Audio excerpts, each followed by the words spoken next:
Hi, Georgie. I Hey, guess, Isabel. how are you?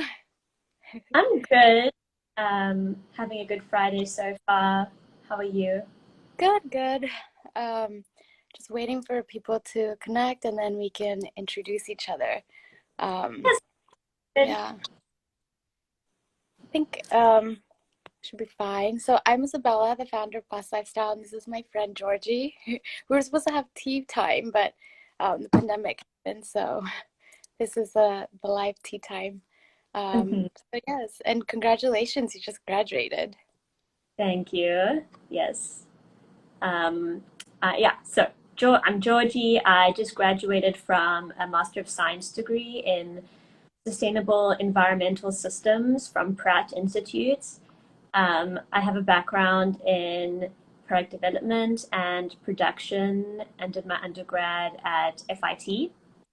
Um, So now I'm in this process of sort of doing some consulting work and just sort of dipping my toes more into, starting to transform the fashion industry, make it a better and more sustainable one for and accessible to everyone. Yeah, and we all know it's hard. It's so Hmm. hard, but I think that with the right tools, we can hopefully inspire people to be part of the change. I know that we were talking about how it's so hard. Rewinding back to the beginning of the journey, I think it was hard for me, and I'm sure it was hard for you too, just kind of realizing so many wrong things that we were doing as individuals. Hmm. Um, and it's so hard to convince people to take like a tote to the grocery store. So it's so challenging to convince people to shop sustainable if they Hmm. have the choice to do it a healthy habit for grocery shopping. Yeah, and I mean, for grocery shopping, for buying clothing, I mean, I wouldn't say it's like an easy process because we live in a society that values profit over people, and the messages that we are fed are pretty much, training us to buy the cheapest, most accessible product. But that is not necessarily good for the environment. And taking the time to really find a better product, maybe from your local farm or something from an ethical fashion brand, for example, takes time and effort, mental capacity that not everybody has the bandwidth for. And we're also sort of fall back into habits that we're used to. Things like we weren't born necessarily buying from Right. sustainable sources. So I think starting to change our habits is a good place. But as I said, like not everybody has, can do that as well, Yeah. depending on It's their situation. unlearning what we were taught. And Hmm. that takes a lot of mental capacity, and it's a lot to digest. It's a lot. It is Hmm. a lot. And I Yeah, think it you comes go. a lot with shaming. I listen to most of my friends and they're trying, and then I find myself where I should be encouraging and celebrating their small victories. But sometimes I feel that I get so frustrated, but I have to be patient because I have to think about when I first started as well, and it wasn't easy, and there's so much that we don't know. And there's still so much shaming with that, but I think that if we make an effort and encourage everyone, and it does take a lot of time researching, trying to find ethical products, people that truly care. And I think it is very special, like the brands that I partner with, every like the founders themselves live a very zero waste life, or they're trying their hardest. And so I think that's very special that we all kind of found each other, and approaching business in an altruistic approach in a way, which is really special. And I think years ago it was like a crazy thought of like building a business on the foundation of caring for people. But I think that our values more than ever should be more aligned with companies' values. Hmm. What are your Yes. thoughts? Are you vegan or are you Uh, vegetarian? I forgot. Most days, yeah. I was fully Yeah. vegan, more flexible. And being vegan, you know, I think definitely served me at a time because when I was fully, it really like showed me the disconnect of like how I was living my life and how I was in this fashion space that was not like very, very wasteful, a lot of like animal rights issues. Mm. And it just like made my stomach turn. And that's when I decided I wanted to work with more fashion brands. So I feel like the plant-based lifestyle really like was an introduction to becoming into more sustainable fashion. And of course, interning at brands that were very, very wasteful. I was, you know, throwing away perfectly good merchandise just so it was kept out of like the public eye. And yeah, it really just didn't sit well with me. But diving into the sustainable world, I've realized that there's so many definitions and areas that a brand can sort of, you know, undertake and sort of Mm-hmm. sell that. Um, like as I'm sure you know, you get like the more ethical side of things. I mean, Everlane made a lot of noise with their transparency, for example, but it doesn't necessarily mean that the factories that they are using are, you know, good. Or when I say good, I mean, you know, paying the workers, the conditions are safe. It's sort Yeah. of that they have this factory that they're producing in. So that's sort of changing. You get a company that says they're vegan, but you know most of the textiles that they're using is from PU, which is a Mm-hmm. plastic, to mimic leather. Which you know I don't know an exact environmental impact comparison of leather versus PU. Um, I don't think either is good for the environment because one is using fossil fuels leading to microplastics, toxic materials. The other one is using land resources like water, feed, the methane emissions from cows, for example. So we need to have like more innovation and need to like push it even more in terms of looking at bioengineered fibers and lab grown fibers and things like that. Yeah, I Yeah. think biomimicry is really important. We can learn so much from nature. Going back to what you said with vegan, um, like one of the brands, Sylvan, it's a shoe brand, and she uses apple leather, and I think when it comes to vegan leatherware and it's based plastic, I think I start to wonder, is that a form of greenwashing? Because that's equally as harmful for the environment. If anything, if we're using animal leather, and then it's more cyclical if it's being used humanely, not being killed for only for shoes or handbags. But yeah, there's so Mhm. many interesting. It's very subjective. It can go in so many different directions. Yeah. And Mhm. I think also with Everlane and their factories, I think when maybe people aren't aware when they're shopping at Zara that paying for a $5 or $10 shirt, you're encouraging modern slavery. And Mhm. kids, I mean, they're just even actually the most vulnerable are kids and women. And it's I don't understand that factor. I cut cold turkey. Like for me, the minute I found that out, it was like I didn't even think twice about it. It was just like that's it. Why will I ever support that? I wouldn't want my kids. I wouldn't want my nephew. I wouldn't want anyone to work under those conditions just so I could have like a cool T-shirt for that week or something. But or even if it's forever, but still, it doesn't feel ethical. And I guess it goes back into like how can we make people feel that to make those Mhm. decisions? Yeah, and I think also just from like how Zara markets their clothing, you don't really make the connection there and then when you're looking at their clothes because it's so glamorous um and it's a shiny carrot because it's copied directly from these luxury Right. fashion brands. It's so good at doing that, but then to this really cheap price. And fashion is a very emotional thing, you know. Mm-hmm. Um, you get an ego boost, um, and you also want to emulate some, people that you follow on Instagram who are maybe buying these luxury brands. So you can find something that's very similar and it's super cheap. Like, I'm going to buy that. And that whole, like, that sort of like throws your rationality like completely out the window. Mm-hmm.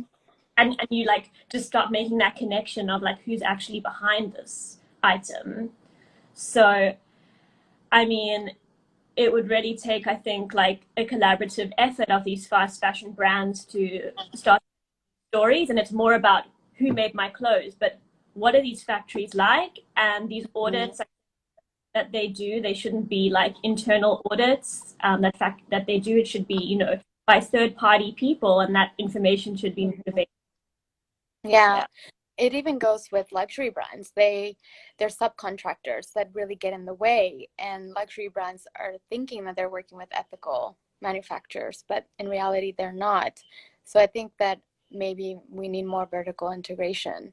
Um, but it is very interesting. Like Fashion Nova gives me a heart attack every time. But and it's just I don't think maybe these people that are shopping at Fashion Nova are aware.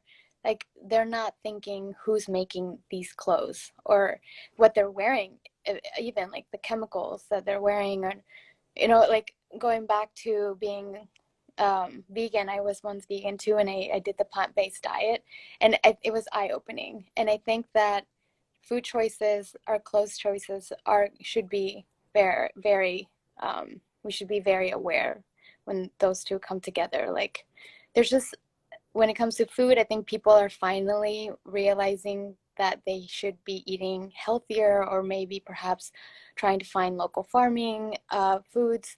And then that goes the same with clothes, like what we're wearing. Read the labels, like the ingredient, the nutrition label, and then your clothes label. Like, what is Mhm. it made out of? Where is it made? And if you're paying like $10 and it's being made in Bangladesh, like that's not a good sign at all. Um, but I mean, even like for shopping myself now, I do struggle because I mean, there's also being sustainable or trying to be more responsible. My needs are no longer, like I had more wants versus needs, and I'm more aware of what I need. What do you, how are you shopping, and what do you think? Well, yeah, I feel like I more buy out of need these Yeah. days. And obviously living in a pandemic, you just shows you how much we don't really need. Um, and but when I do shop for clothes, secondhand is usually what I go for, unless it's sort of like a very basic item or like underwear and stuff or Mhm. wear. Um, that's what I'll buy new because it's just like better for me that way. But I've been thinking a lot about the secondhand market, and I praise it. I will buy more secondhand. I think I love the fact that the market is growing, but oftentimes when you're buying something secondhand, although the impacts are way less, who's to say that that item will get another life after that? Mm. It typically only has another like a second life after being secondhand, and then afterwards, like the fabric is probably not recyclable. So at the end of the day, like if you've worn that out to the end, unless you really look after it, it's probably going to be thrown away eventually. Yeah. um, so yeah, I think like we definitely, as like the industry, needs to invest more in the technologies that can recycle clothing better from all different types of fabric. Right now, it's very limited to cotton, polyester.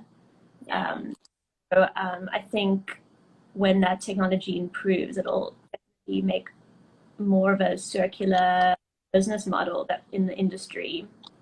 Yeah, I Yeah. think we're either part of the problem or we're part of the solution at this point. And climate change is just in the shadow of the COVID right now because it's a problem we've had. And I think, if anything, this shines lights on how much we should start believing scientists.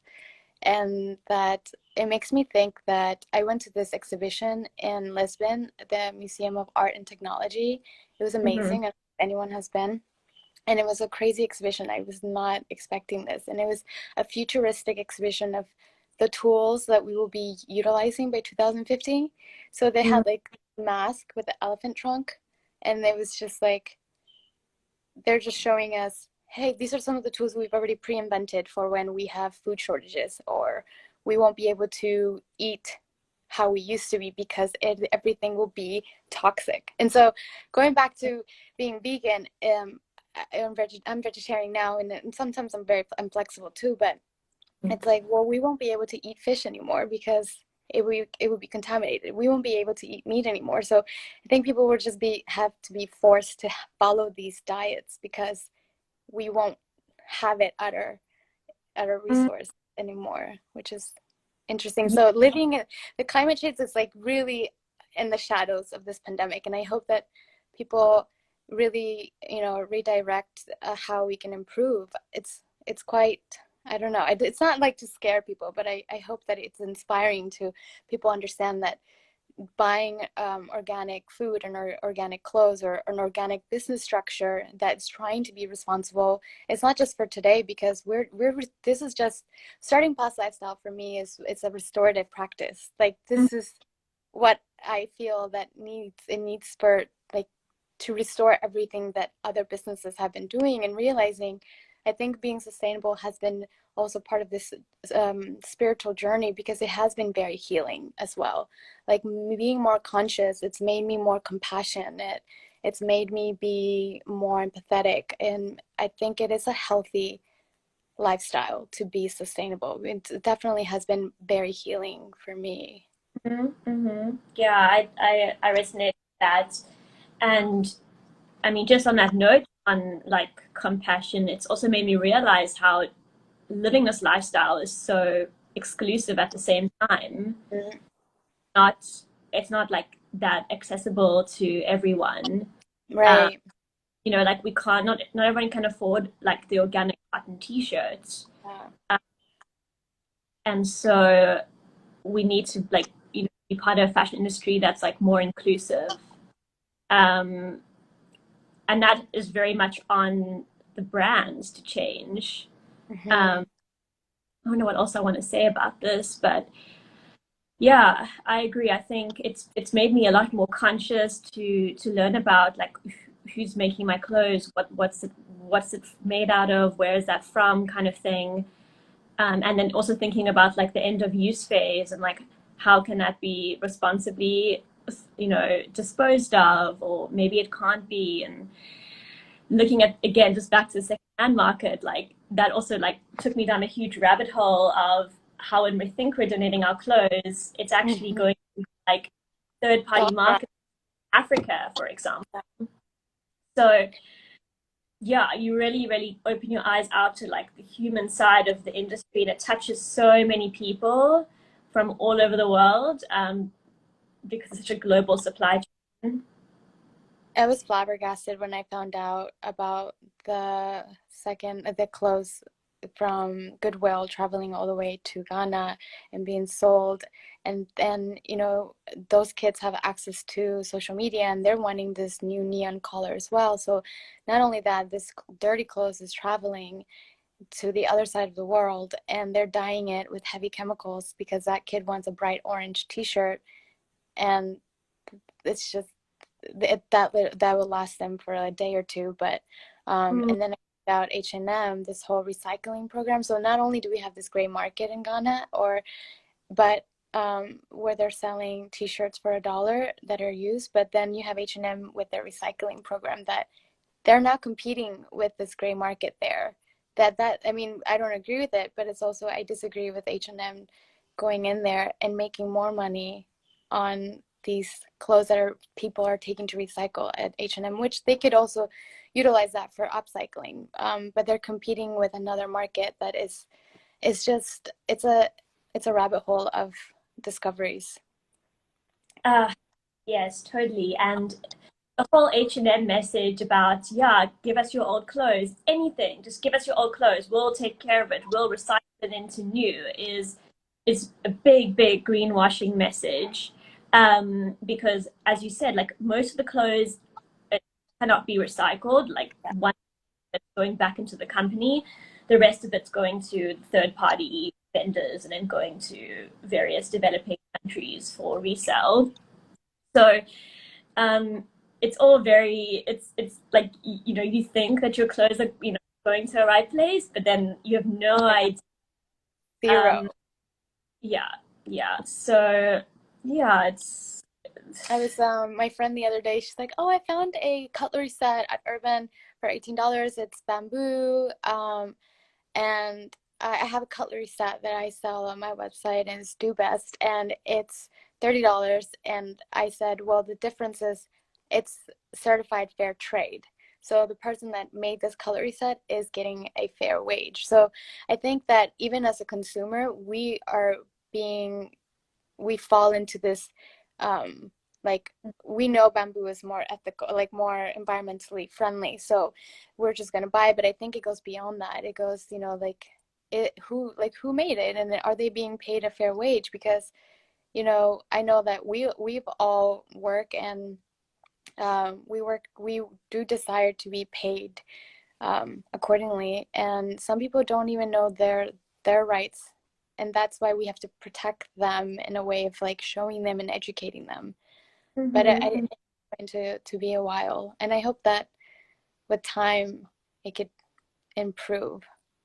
Yeah, yeah, and also just on that note of like the fair trade labeling and stuff, I think the message, the labeling that we and the certifications that we read don't always tell the full story either. As much as like consumers with like good intentions are like wanting to Right. buy these certain brands that are having these certifications, like for example, BCI, Better Cotton Initiative, for example. People will say like, oh, this is great, like they have sustainably sourced cotton, but that doesn't necessarily mean that there were no pesticides used on the cotton. It's not saying it's organic, it's just saying it's BCI. So maybe the monitoring isn't as, apparently, from what I've been told, the monitoring isn't as robust as we might think. So farmers get away with, poor practices. They might be getting paid better, but we still don't really know. Yeah. There's a lot of, and even when you buy organic cotton, it doesn't necessarily have to be 100%. It has to be around 90%. So there's so many nuances, and it's not our fault. It's just that there's just so much deregulation that like people can't keep up, brands can't keep up, Yeah. like, and we just all trying our best. So yeah, it's a process, and I think during the pandemic, we've seen fashion brands really starting to like step up and evaluate the way they're doing business. Um, so I'm really hoping that we'll see some like, really significant change in the next few months. I hope so too. Realizing like part of this in the beginning of sustainability, I realized, wait a minute, everything that I've been consuming up until now was not designed for my best interest. And that's scary. It was designed for their pocket interest and not our environment. Like they really they did not care like for Mm-hmm. people in the environment, which is scary. Now we're very like with the new with legislation in place where it's very regressive with the laws, and we're kind of going backwards. But I think that we just have to push forward as individuals. We cannot depend on politics right now. I mean, it's we unlike I think that we are in weird times, but consumers have the purchasing power, and I think that having these conversations and inspiring you guys that that right now there's so much that we cannot depend on the government, so it's up to us as a collective to really hold businesses and each other responsible. And there Mm-hmm. is a lot of environmental injustice for sure, and I disagree that we shouldn't ask people to pay more to save the planet. It does cost a lot of money just to even have these sustainable resources, but I think over time it will change. But it is hard, even for myself. If I want to buy a dress, I I know I'm going to wear it forever, so it is an investment. It Mm-hmm. truly is an investment to everybody. Mm-hmm. And I mean, it goes back to nature, right? It's like all of this is the goal to preserve. nature, I mean, we forget we're a species that can be extinct next. So, I mean, I have never met a person. I think nature provides us with so much pleasure, and I think 100% of the population can agree that it has never failed us to bring us up or bring us peace. And so I think if we think about it from that perspective and realize like everything is tied in, like we are coexisting with nature, and if we let nature down, we, you know, I've lived a really so far a happy, great, hard life, but we have to think of our future offsprings, and whether it's fashion, science, agriculture, oil and gas, like there are so many solutions that we just are not implementing because um, I don't know why. Like why? Well, just one of the reasons that like come to mind is these like big public businesses that have like stockholders, they have Yeah, and like having to sort of make money for them and sort of like keeping them alive, and the investors, the stockholders, they don't have any like like when environmental disaster happens because of fashion brands, like they don't take any of the responsibility. And right. I think if you are investing in something like this, you probably should be. So if you start like thinking about, okay, how is this?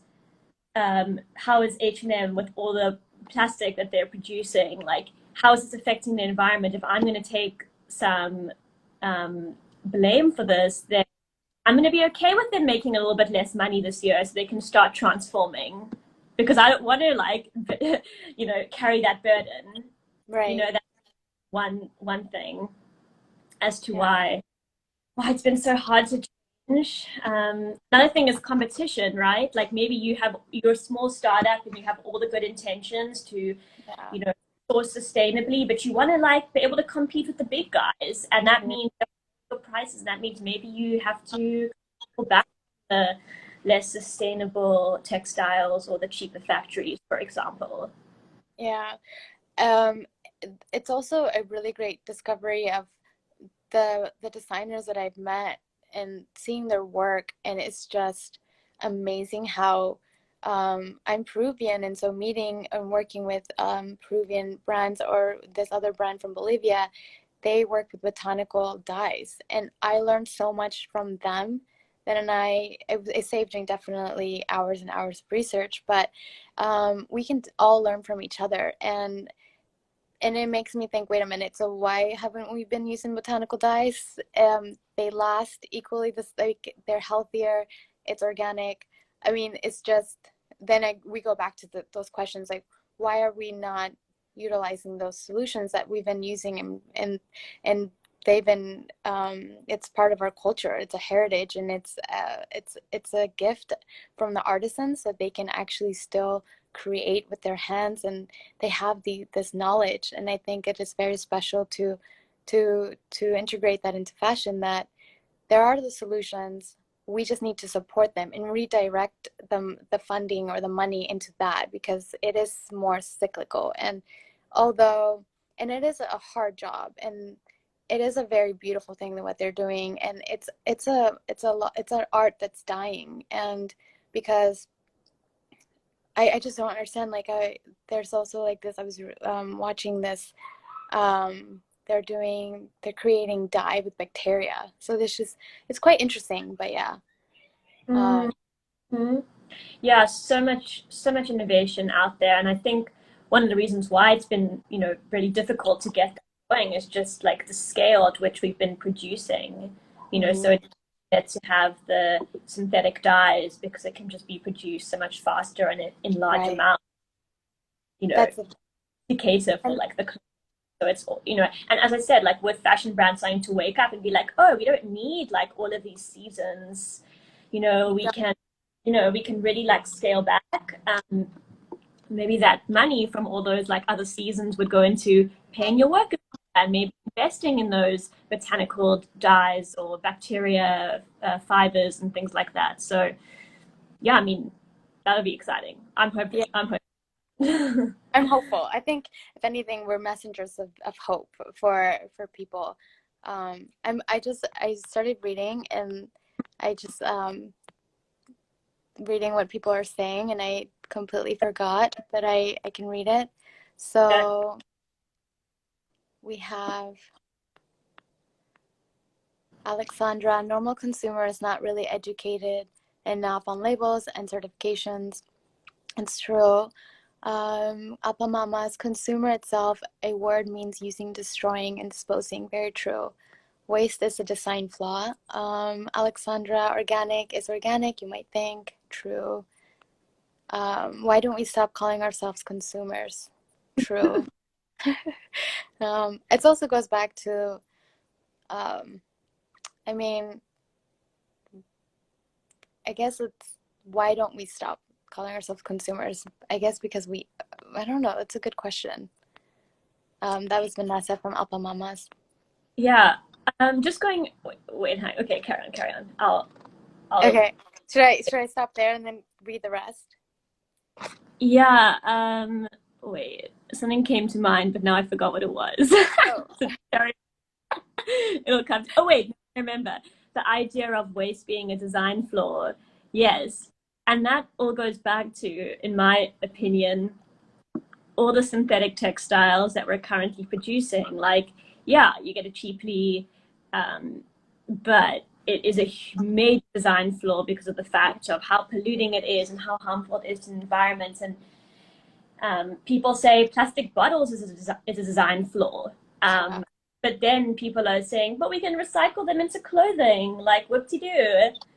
But then that's also a design flaw because people from buying plastic bottles, and that's also resulting in like microplastic pollution, which is a huge source of pollution in our oceans and environments. Um, so yes, very much. Colby, vote with your money and your patronage to sellers and products that care about the planet. True Bara, after the pandemic, we have seen what's important and what's not. Perhaps people will choose to buy less, buy better. Yes. Yes. Consumers shopping more consciously.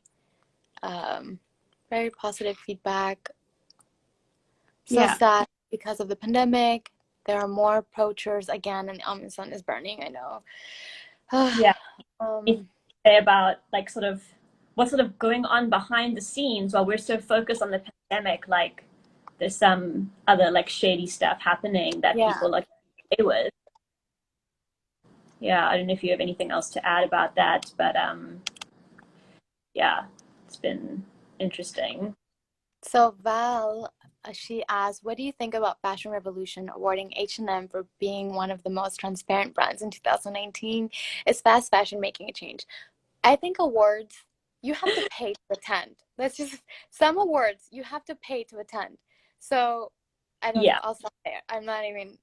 And my thoughts on that is that all they did was say where their clothes were made. Mhm.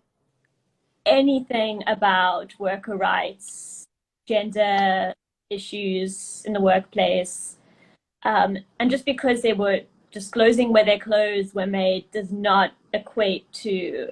sustainable clothing. And a lot of writers have come out saying that it was, not a good choice to call them, to give them this award. I think conglomerates are being awarded for being green is just lying to the public Mm-hmm. completely. But um, Can't be producing on that scale and call yourself sustainable, yeah, or have exactly. like one little collection that's like your eco line when everything else sucks. Yeah, yeah. There's I don't know who what comedian did this, and they did like this orange. They put on this orange sweater, and they were making fun of H&M's eco. And he came out with like wearing this like giant plastic dress, and he was like, "This is a new H&M sustainable dress," and then it had like a little dot, like a little ball of wool, and he's like, "Because, but this is the wool." I don't know. It was funny. Um, Like, let's see. We consume, therefore we are consumers. So yes. Um, it seems like one of the main concerns for fashion brands is price points, but hopefully they can also find solutions. Agreed. Um, what do Yeah. we think of sustainable brands selling on Amazon? Hi, ladies. I think it is an opportunity from a small business perspective. It's like trying to find a marketplace. But again, I think that just work really hard to align your values with other companies' values. And I understand that it's times where, especially now, where we're facing a lot of, we're facing a lot, like unemployment is the highest ever. And so with small business wanting to join a Amazon marketplace, I understand, but I think that it may be digressive. Um, Mm, I don't know. I don't know. I think that it sustainable brands on Amazon could be great because Amazon can offer sustainable brands. I just and I've thought about going like joining Amazon, but I personally it doesn't align with who I am. Although sometimes I do have to buy something from Amazon because I can't find it anywhere else. And I mhm. don't buy it for the 2-day shipping. But I think that there are other platforms coming that can be more better than Amazon. What are your thoughts? Yeah, I mean, to some people, Amazon is like the enemy. I mean, I the one know. companies that have like earned so much more during this pandemic, and Jeff Bezos can single-handedly like bail out a country out of Yeah. economic demise. Like he has that money, um, and the amount of packaging and shipping, all of that is, extremely wasteful, and the efficiency is so like alluring. And some people are on Amazon, so I can definitely sympathize with brands starting out who want to get their product out there, and maybe for them it's a little bit cheaper to partner with Amazon to get their products to their consumers as opposed to getting their own shipping logistics, because ultimately like you have to get your products out somehow. And I think partnering with Amazon in the beginning, is Yeah. acceptable. Yeah. Yeah. Trying. Someone Yes. asked you any daily tips, kind of habits to share. Mm. Mm, I think deliberate practice is very important. Start small. That's, I mean, conscious of just it's deliberate practice. Like carrying a tumbler is just something very small. Taking a green, like a reusable bag to the grocery store. Although right now, I don't think reusable bags are acceptable at the grocery store. But Yeah. even like talking about it to your family, bringing it up at the dinner table, I think that's something. Just put the smelly fish there and talk about it. What do you recommend, Georgie?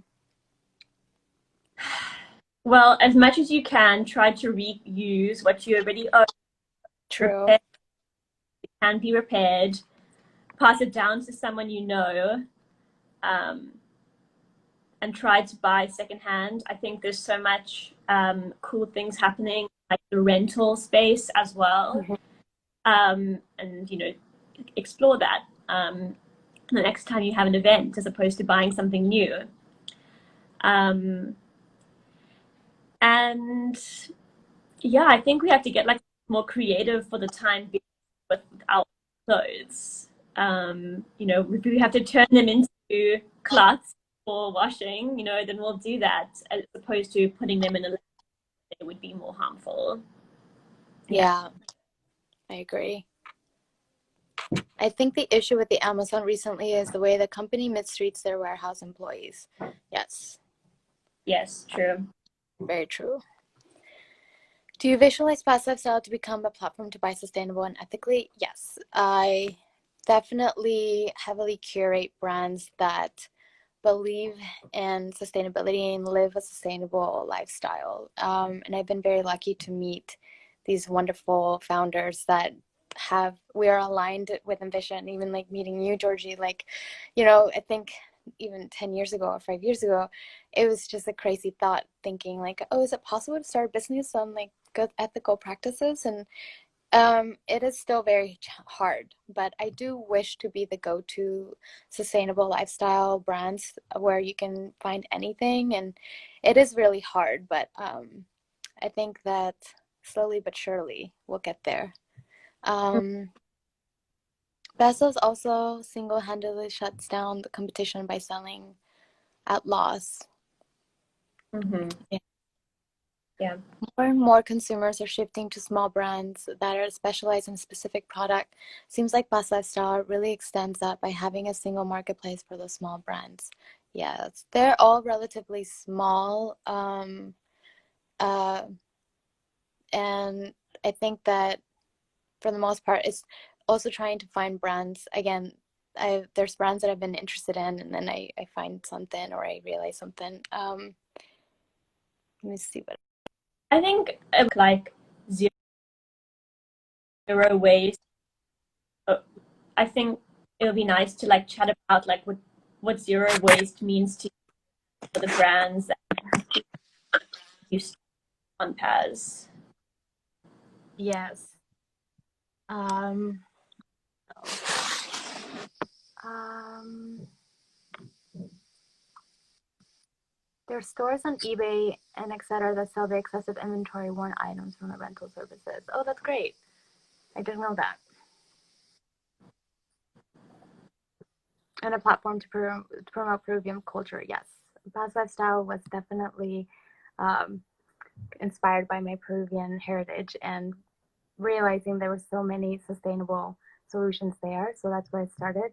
And then finding American brands as well, or even like finding brands in African countries too. I mean, they have a beautiful heritage craftsmanship too. So it's been a great discovery. But I think, yeah, slowly but surely. Let's see what else.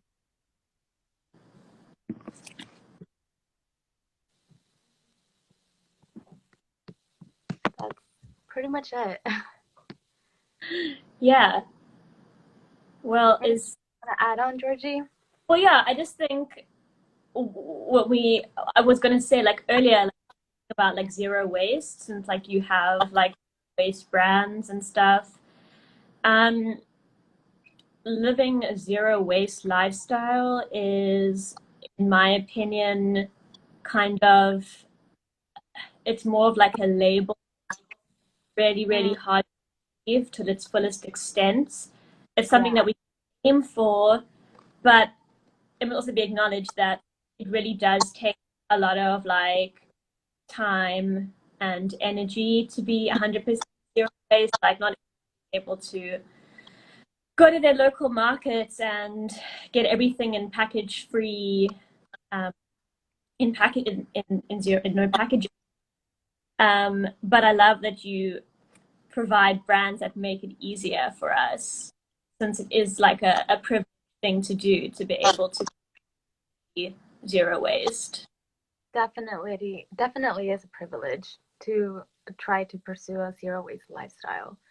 Um, Going back to environmental injustice and realizing that taking your jars to the grocery store is also a privilege, and refilling your jars because there's I think first and foremost we need to build a foundation for everyone, so we're all on the same page together because I just feel like it's so extreme and like we have so many people that are zero waste and I'm kind of sometimes I get nervous meeting these zero waste people because I don't want to be judged or one wrong thing or if I say something. But yeah, I think and it's impossible to be zero waste. It's Mhm.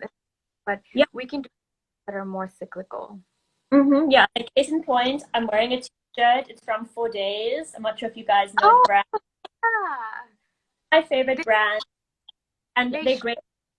Huh? like do they send like every 4 months or how does that work? Yeah. So you can buy like basic items. It's all made from 100% cotton, and then when you're ready, when it's like when you've worn it out, you just send it back, and then they send you a new one for like a really low amount of money. I love them. And they're like, in a way, like almost like a fully circular business. You get them, and because it's 100% cotton, it can go back into the supply chain and be made into something new. But we must also remember, like, without impact, even though like I love them and I support them, like the transportation emissions that they use, the fact that they had to use cotton in the beginning to start and bringing out new products, so there's still, impacts coming from that. Um, and maybe some of the clothes that they get are maybe too contaminated to recycle. So everyone's doing their best, and we must keep supporting brands like this. But like nothing will ever be zero waste. There's always going to be some kind of environmental impact, and we must be okay with that. Yeah, great improvements. I Yeah. think great improvements. I'm wearing a dress that I made since I'm in quarantine in Texas. I found this dress that I made years ago in design school, so it still fits me. I'm so Love it. um, but also, yeah, going back to, I think we're all in fashion. We all kind of started looking the same, so I think on this sustainable journey, we'll start having more of a individual identity, and Mm-hmm. because it's everything is mostly one of a kind. Nothing is going to be the same. Like pillows, like clothes, like this brand Aini, beautiful knitting, and not everything is exactly the same. And the pillows, like Ponchos Rojas, like it's just beautiful art you're wearing, really, and it's one of a kind. You're not really gonna see. Like it's funny in New York, you would ride the subway and I would see like 5 girls or 5 guys wearing the exact same thing from Zara. Mm-hmm. Yeah. Last winter, I saw literally like 10 people all in the same. I'm pretty sure it was from Zara. So yeah, like as we start having less seasons and the secondhand market makes fast fashion, which is poised to do, hopefully we won't be seeing so many people wearing the same thing. Less of a focus on trends and more on like your own individual style. Yeah. Agreed. Yeah. Yeah. Well, so much to look forward to and so much changes that need to be made. And I'm happy to know you and that we can like be on this journey together and keep learning from each other. I agree. I love this. And, I think that for anyone that's feeling wants to start and share the journey, with us, like reach out to us. I think that sometimes it could be a little overwhelming and you don't know where to start, but feel free to reach out. And we're here. And yeah, thanks, Georgie. This has been fun. Yes. I love having these conversations with you. Yes. Thank you for having me. Let's do it again. Yeah. Thank you, Yeah. everybody, for joining. Thank you. Bye. Bye. Besos. Bye.